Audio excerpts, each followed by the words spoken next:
So look on your left hand side top corner. If you see the display, I'm still looking at that fan.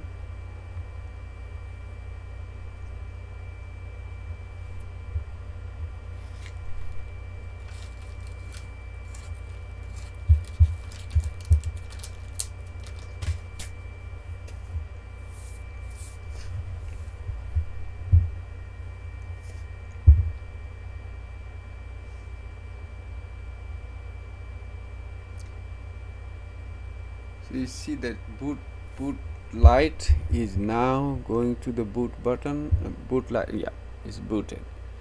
So computer is fine now. Now I need to check his graphic card.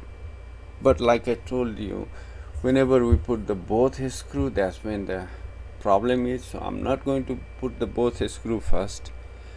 I'm just going to put the graphic card, connect the power, and turn the power on. So I'll do that way. Let's see.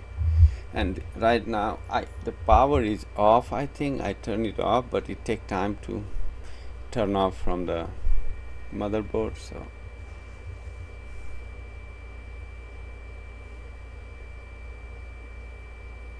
yeah, I'm cleaning that thing, microfiber. So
let's see if he's